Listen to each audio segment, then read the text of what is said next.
April 2025. 8 years ago, we did a significant regeneration harvest of this area. And I did a series of videos.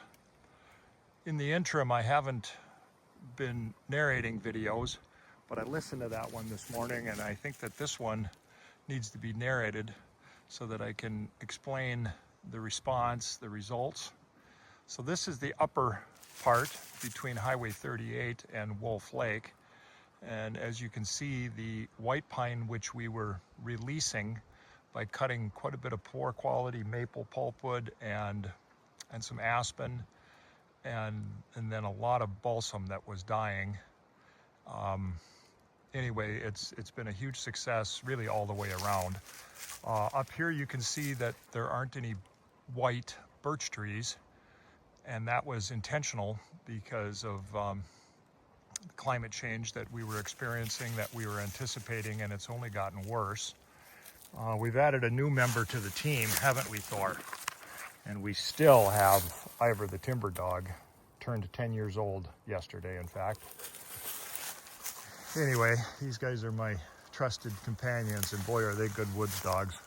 Well, anyway, then as we look at the ridge, you can see here there are some white birch, paper birch trees. And as expected, up on top, they are stressed out, but they did grow, and we'll be able to harvest these and recover some value, even if they die standing. We'll get to them. There was a major wind event that came right over this ridge, or down the ridge, and even though we'd thinned it, well, we'd more than thinned it, we'd done a regeneration harvest, but the scattered trees that we left survived quite well, other than right in the middle of the straight line wind. Nothing can survive that, even big white pine trees. So you can see a few snapped off tops, but most of the damage was further down. But just look at the growth on these white pine. All right, let's head over the hill and look at the really fun stuff down towards the lake.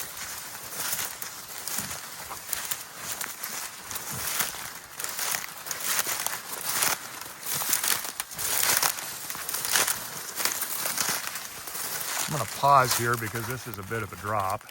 There is the gem of a lake by the name of Wolf Lake in the distance.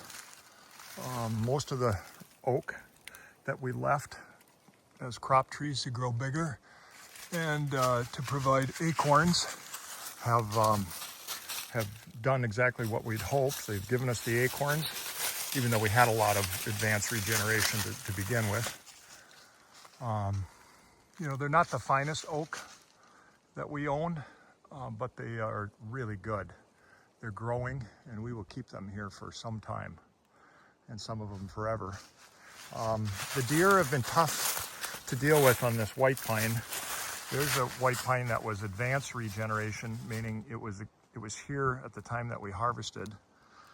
Here's one that was an enrichment planting.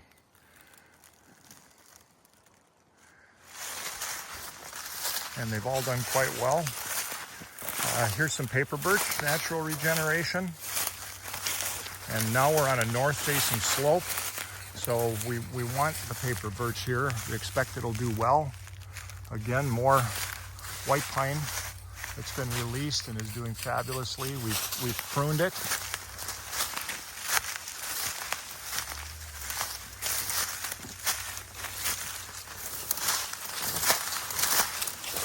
And then I think that this was maybe a subsequent natural regeneration, or else was an enrichment planted tree. It's about the right age. And that is being bud capped for browse prevention, what we call herbivory, H-E-R-B-I-V-O-R-Y, herbivory prevention. This spot got a little bit open. This was the main skid trail. It was dirt when we looked at it before. It's starting to fill in. And some of this was planted. These were definitely planted. But these were here when we did the harvest. And then look at how this birch is doing.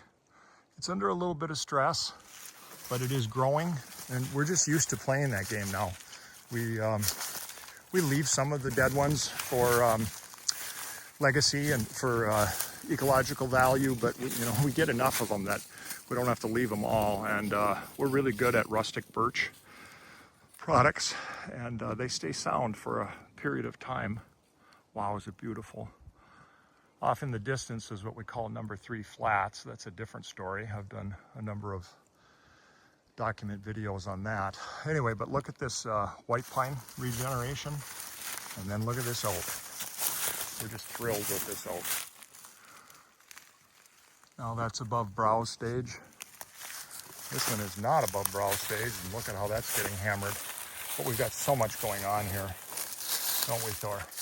That we can deal with a little bit of browse, and we're obviously keeping the white pine growing straight by bud capping, and we're doing the same with the red pine.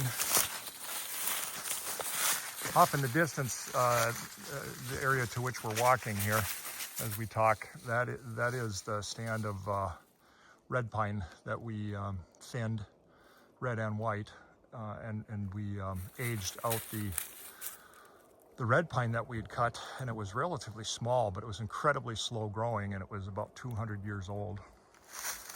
And so those trees that are left standing there, the red pine are 200 and some years old now, and the white pine, I'm guessing 120, 130.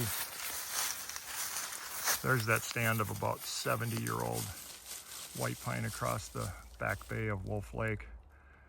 We've thinned that twice. Natural regeneration in there is fabulous.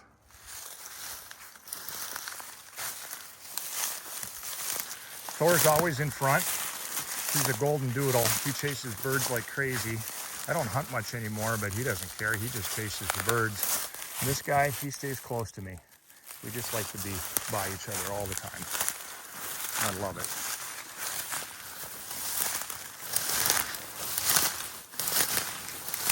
Quite a bit of herbaceous competition.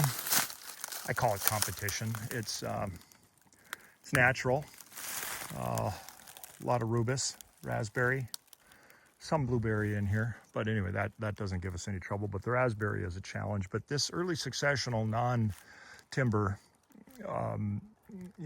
regeneration or response that we've gotten, it's just wonderful. We've got this mosaic of denser timber and then these openings, which are fabulous for avian purposes and all kinds of ecological purposes. I'm seeing here that I had ribboned the maple trees that I wanted left. That was the beginning of really getting into large scale quality improvement of our maple, and it's working. In fact, it's working really well. We haven't harvested much of it yet in this area, at least, but other areas, we're really growing some legitimate world-class maple. So there's a red maple, AKA soft maple. It's spindly. Didn't get much of a response in terms of the crown, but it's hanging in there. You can see my ribbon. And the guys did a good job. Eric Moses was the buncher operator, feller buncher operator on this job. He told me 7 years ago that someday he'd work for me, and he enjoyed this.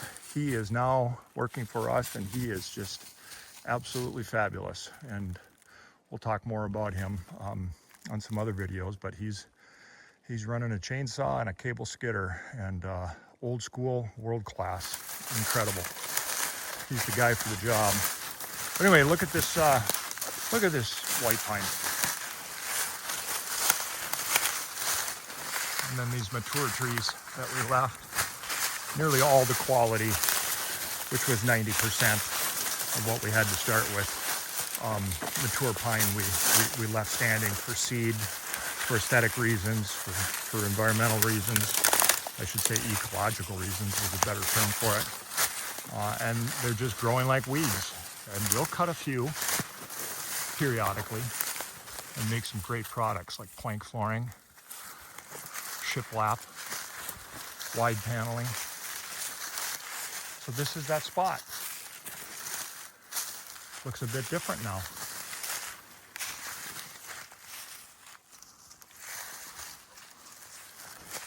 None of these have died. That one over there in the distance, we looked at that here 7 years ago. We talked about it. It was too hard to get to. It had a dead top. I would have harvested it, but it's done just fine. In fact, it's got some green on it and it's still growing. Yeah, here's where we cut a few red pine trees. Smaller ones that were quite old.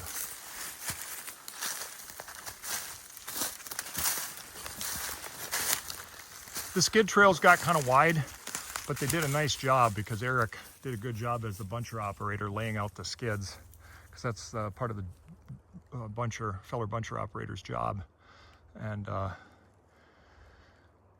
we've gotten great regeneration in those openings, but we don't skid that wide anymore, and we don't whole tree skid. We cut the tops and the limbs where they lay and leave them rather than pull the whole tree out in a bunch. And we're finding it to be quite productive and incredibly effective.